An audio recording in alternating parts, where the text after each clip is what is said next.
It's another Sunday, it's another brawl, what are we doing? Nonsense Rumble! That's right, it's exactly as it says on the tin, it's another Rumble. The last of our spooky-themed ones. What is today's category, Rick? We're going for a slasher villain. Do you want to define slasher villain for the folks at home? Well, essentially, it's someone who is the murderer and the main threat in a movie or something along those lines. Exactly. Now, technically speaking, characters like the Xenomorph and the Predator are kind of in this category. I've disqualified them. I don't know if you have. I chose not to pick them. Yeah, cool. Neither have I, so that's grand. Because, again, we're going for more classic horror, kind of campy slasher villain. Yeah.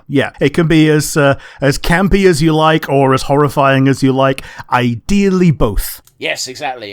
If you can point to the slasher in question's movie and go, here's a funny moment, then congratulations, that's the ideal slasher. Yeah, here's a funny moment, and also I would not like to be pursued by this creature. But yes, the general gist is we've got our category, we pick characters that fit into that category, and we argue why XYZ would win in an even playing field bout. I stuttered horribly there, and I apologise. Rick, do you have an honourable mention today?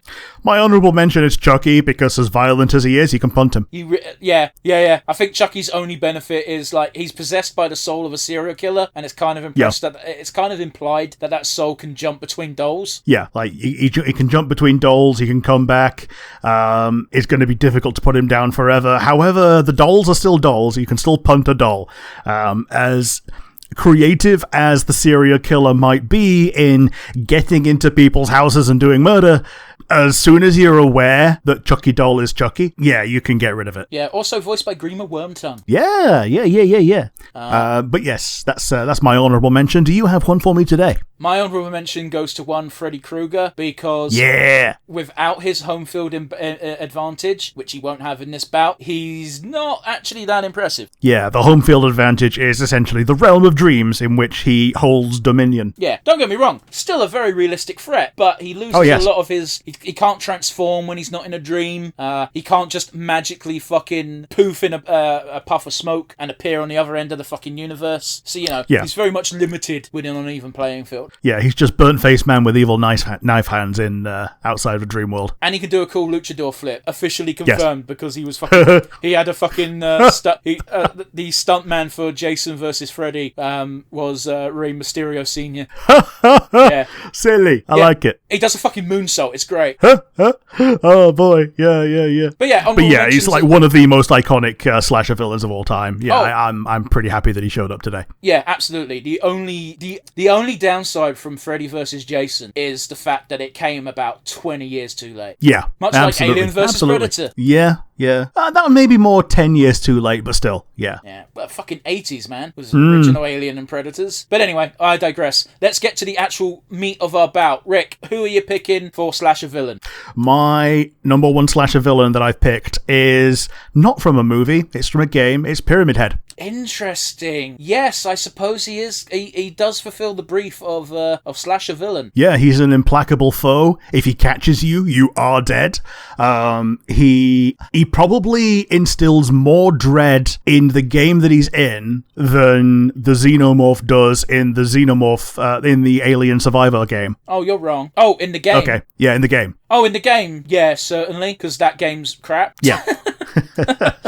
It doesn't do a very good job of making... Like, for 90% of the game, you're not even dealing with the Xenomorph, you're dealing with androids. Yeah.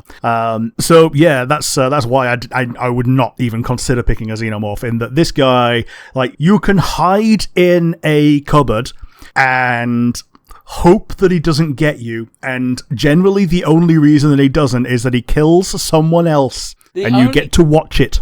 The only thing is I'm wondering how well he's going to do when not in Silent Hill. Yeah, fair enough. So yeah, I'll leave that on the table and ask you, who is your main pick? Well, first I'm going to do a sound effect for the audience's benefit, because I have a suspicion Discord's going to silence it.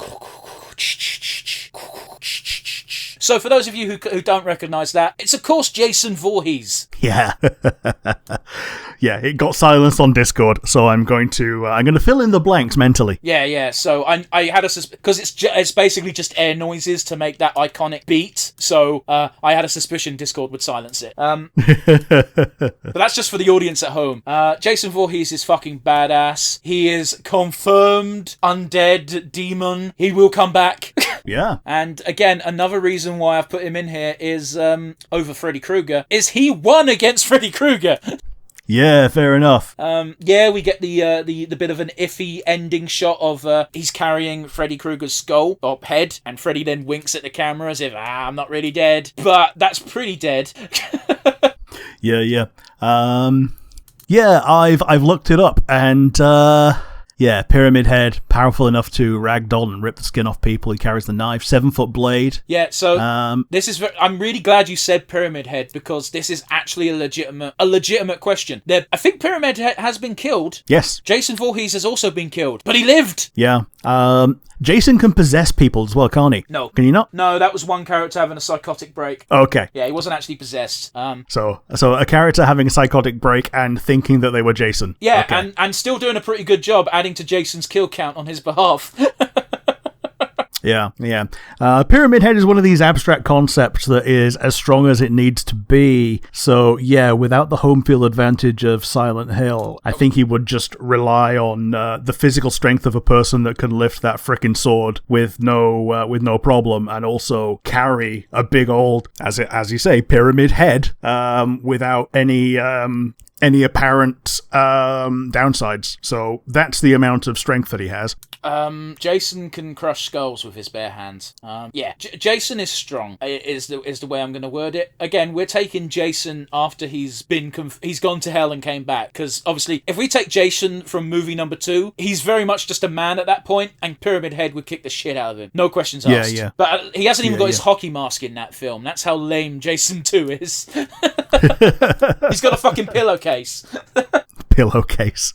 Yeah. So with only one eye cut out as well, so bad depth perception. Yeah. Yes, I don't think Pyramid Head is that threatening to Jason Voorhees outside of Silent Hill. I also think Pyramid Head gets a lot of his power from the fact that he is a creature designed specifically to fuck up one person's psyche.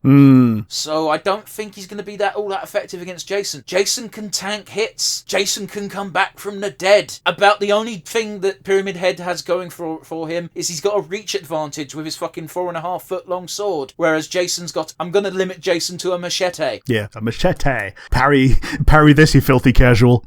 But I don't think he'd parry it. I think he'd just take a hit and then keep going. Yeah. All the things that I'm seeing are like, Jason is not known for dodging or like needing to dodge, so he just wouldn't. Jason was in a Mortal Kombat game, and he couldn't do quick steps. He would just menacingly walk. Yeah. He did not have combos. He would just slash at you with his machete. Yeah. I think you might end up with a clean sweep this month. I feel bad about it because... I don't. Well, I feel bad about it because I like... Everything's been competitive, at least. Except for last week's kaiju fight, but you never stood a fucking chance. Oh, yeah. Like, I threw you a bone by not picking a Godzilla. Yeah. I think Jason probably wins, especially when you get into the later Jasons, because looking at the Reddit, apparently Jason X rinses most other villains. Oh god, no, Jason X is unfair. That's why I picked Jason after going to hell. Jason X is bullshit because he's his own fucking creature. Yeah. God, that movie's fun. First things first, Jason Voorhees wins. We're just gonna go for it. Now I'm gonna gush about Jason X. I bought that movie for a $5 from a car boot sale because I went, I like Friday the 13th, and it was the best. It was so fun. Okay, so Jason gets buried in Crystal Lake because that's how most of his films fucking end. And the year is now 30X. Yeah. They find a machete and a mask. They do some bullshit. Now we've got Super Jason that's been beefed up by space steroids. He just wants it. He's looking for his machete on this spaceship. He finds the machete, and the scientist is locked in the room with Jason, and the machete's in the room. And he goes, guys, he just wants his machete. Stabbed in the back and fucking eviscerated. Yeah. They distract Jason by putting him on a holodeck. How do they distract? Giving him exactly what he wants for like hours and hours, just like things to murder. Yeah, it's literally just a campground scene with two teenage, I say slightly above teenage girls, because they're in bikinis, so they can't be teenagers. 23-year-old women in bikinis. Yeah, and Jason just keeps killing the same two girls over and over again without really giving a fuck, including one of the funniest kills ever, where he puts one of them in a sleeping bag and then starts beating the other one to death with the sleeping bag. I love Jason X. It's a terrible movie in the best possible way. Yeah. But yeah, that brings us to a nice little close, I think. So, as usual, like, comment, and subscribe. Give us a comment down below. Let us know who you think would win between Pyramid Head and Jason Voorhees. More importantly, Rick and I do not have an encyclopedic knowledge of every single slasher. So let us know who you would pick to represent the slasher category in the Nonsense Rumbles. We're eager to hear from you. Jason X is disqualified because we know he beats all. Yes. Join us again next week for a brand new category, which we're not even sure what we're going to do yet. So it's going to be a surprise for us all. See everybody.